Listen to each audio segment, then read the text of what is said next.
vache. Oh, elle brille en plus celle-là. Qu'est-ce qu'elle est lisse.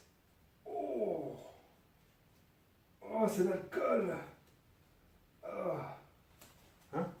Quoi? Je me sens beaucoup plus à l'aise. Vous demandiez peut-être ce que j'étais en train de faire. Bah, tout simplement en train de regarder mes cartes et en train de les ranger dans l'ordre de manière chronologique. Vous voyez quoi. Ceci, c'est des fausses cartes. Je vais vous montrer les vraies. Et si on se mettait un peu de musique?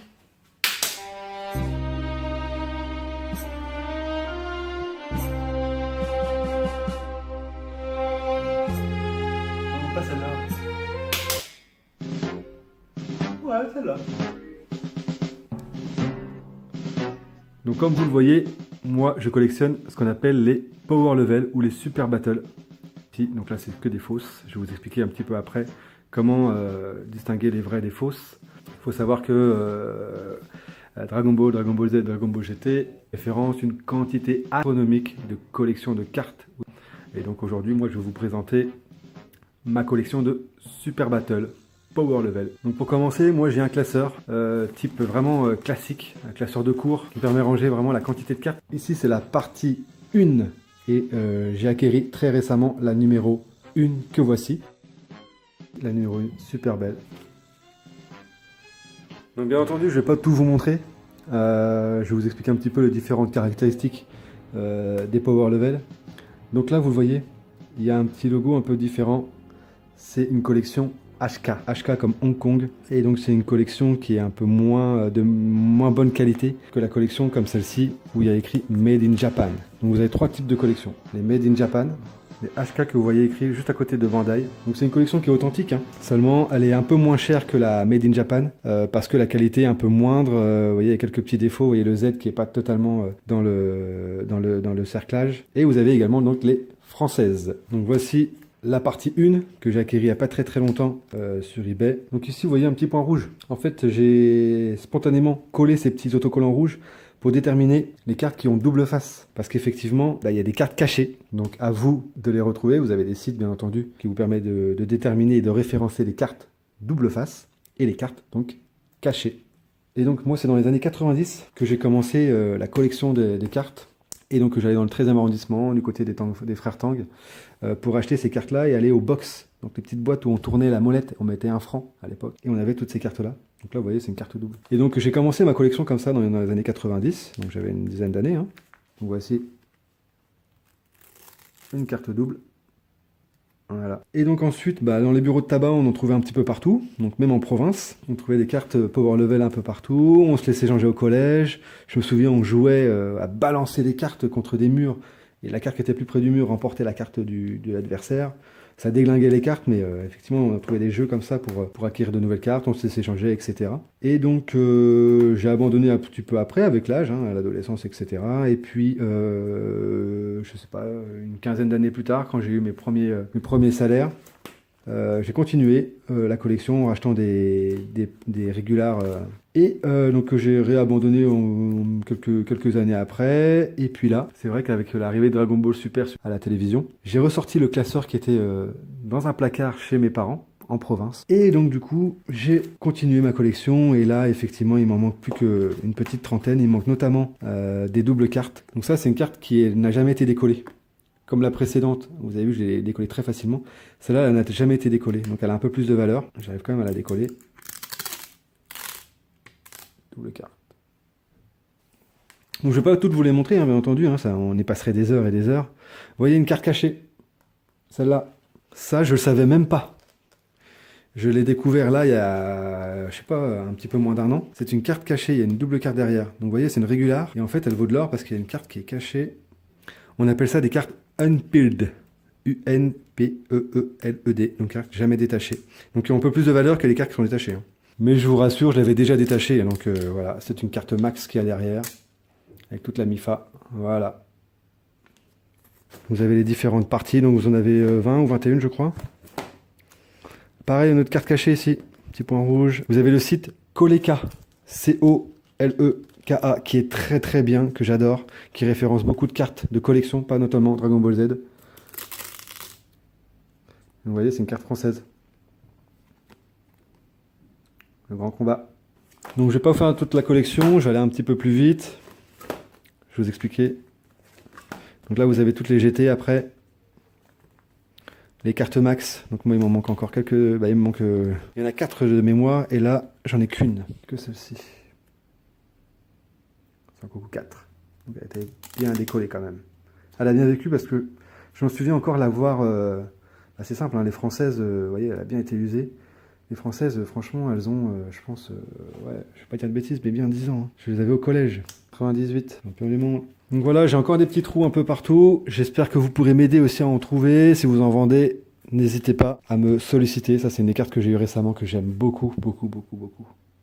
Elle est super belle. Super belle. Avec le Made in Japan. Je recherche principalement des japonais. Je vais vous mettre dans la description toutes les cartes qui me manquent en japonaise. Une des dernières cartes que j'ai eues aussi, qui va en complément de celle-là. Oh, super belle, je kiffe. Donc ça, c'est la dernière carte. Numéro 880.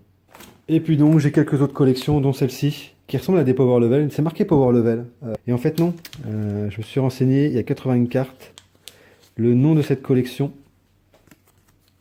la voici. Cardass Tokubetsudan. Voilà, on dirait des Power Level. Vous avez vu. Pareil, j'ai quasi toute la collection. Je sais même pas comment je l'ai eu celle-là. Voilà. Pareil, un Dragon Ball GT, il y a un peu de tout. Et donc ensuite, vous avez d'autres collections, plus ou moins connues, les Hondan. Donc en prisme. Que j'appelais moi à l'époque les DP. Les collections un peu moins connues. Vous me direz dans les commentaires ce que c'est comme collection, parce que je ne sais pas du tout. Voilà, vous avez celle-ci que tout le monde a connue également. Vendue dans les supermarchés, dans les bureaux de tabac. Et là, vous avez toutes les plastifiées. Pareil, j'allais à Paris, je sais pas si vous connaissez. Elles sont sous plastique. Je sais pas si vous voyez. J'adorais ça. D'autres collections et carte flash spéciale. Vous voyez, il y en a quelques-unes qui circulent encore. Vous en avez d'autres dans cette collection là. Celle-ci, j'en suis très très fier. Je l'ai, ouais, bah, c'est pareil. Je pense qu'elle a une dizaine d'années aussi cette carte là. Je pourrais pas vous dire exactement. Récupérer des petits aimants, des trucs que j'avais dans mon placard. Vous voyez, cette collection là, vous la connaissez? Collection, je sais pas ce que c'est comme collection, vous me direz dans les commentaires. Et puis, bah, j'avais gardé des trucs que j'avais à l'époque. Voilà, des petites cartes. Voilà, explicative.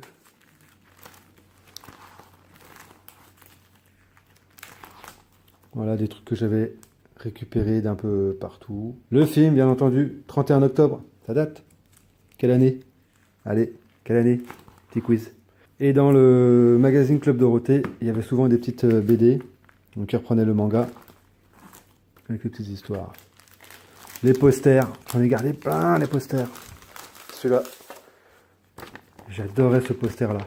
Je l'adorais, je l'avais affiché pendant longtemps dans ma chambre. Vous voyez, il a perdu un peu de sa couleur à cause du soleil. Oh, qu'est-ce que j'aimais ce poster. Qu'est-ce que je l'aimais. Je pense que madame serait pas contente que je le mette dans la chambre des bébés. Hein. Ah ouais. J'avais eu ça à Paris encore. Comme une photo. Vous voyez, il y a encore les pattes à fixe. Kodak, imprimé photo. Voilà, j'ai encore plein de posters, j'ai gardé des trucs. Faut pas tous vous les déballer, hein. On a tous une vie.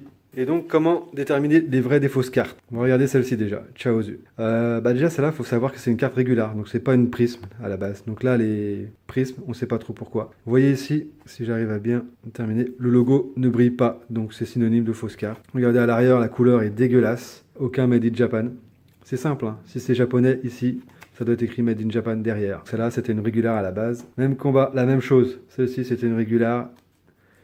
Et là, elle est en prisme. Donc ça, c'est des cartes que j'ai eues à Paris. Hein. Et donc, il y a plein de cartes que j'ai récupérées. Donc, comme ça, une collection qui a plus de 20 ans. Donc, je me suis aperçu qu'il y avait des cartes cachées et que j'avais des fausses cartes. Donc, vous imaginez la déception. Pareil, celle-là. Celle-ci, c'est une prisme normalement. Et là, bah, vous voyez, elle brille absolument pas. Donc, c'est un numéro 672. Je vais vous la montrer. Donc, pareil pour le dos. Vous voyez, même si c'est écrit Made in Japan, c'est une fausse. Après, voilà, on le sait par rapport à la face avant. Autre exemple de fausse, celle-ci. Vous voyez, ça brille, bon, ça a l'air d'être pas mal, mais vous voyez l'impression, complètement foirée l'impression. Vous voyez, elle est même pas sur le rebord. C'est pas écrit Made in Japan. Donc un rappel, pour toutes les japonaises, ça doit être écrit Made in Japan. L'idéogramme doit briller et doit bien être au centre ici. Et donc vous voyez, c'est là, ça brille, mais pas le Made in Japan. Et vous voyez l'impression, gros défaut. Donc la plupart c'est ça, hein. Voilà, ça c'est censé être une non brillante, elle brille. Celle-ci, vous voyez, elle brille pas ici. Et normalement il doit y avoir un peu de relief. Donc c'est une japonaise. Et il n'y a même pas le Made in Japan non plus. Ça doit être voilà, une régulière aussi, elle devrait pas briller. Celle-ci, voilà, le logo ne brille même pas. Voilà, pareil, le logo ne brille pas, le logo ne brille pas. Donc voilà, vous avez une quantité de fausses. Donc celle-ci, 525, je vais vous montrer la vraie. Voilà, la fausse, la vraie. Vous voyez, ça brille. Il y a un petit peu de relief, je le sens avec mon doigt, il y a un petit peu de relief. Celle-ci, c'est même pas la peine, c'est tout lisse. Vous avez bien les deux Made in Japan, mais celle-ci reste totalement fausse également. Pareil, pour détecter si elle brille ou elle brille pas, vous pouvez très bien aller sur le site Coleka. C'est O-L-E-K-A. Et on y va, on continue, et on continue, et on y va. Voilà, regardez, celle-là elle est très très moche. Et on y va, voilà, que des fausses. Regardez, celle-ci, elle devrait briller. Donc pour récapituler, vous avez les japonaises. Les japonaises doivent avoir l'idéogramme qui brille, centré. Regardez un petit peu la couleur, que toutes les bordures soient bien faites. Tournez la carte et il faut que ce soit marqué Made in Japan. D'accord? Ça c'est pour les japonaises. Donc vous avez les HK. HK comme Hong Kong, que vous voyez justement au dos de la carte, juste en dessous, ici. HK. Donc ce n'est pas des fausses cartes, hein, ce sont des vraies cartes, seulement c'est des rééditions. Vous voyez le logo est un petit peu...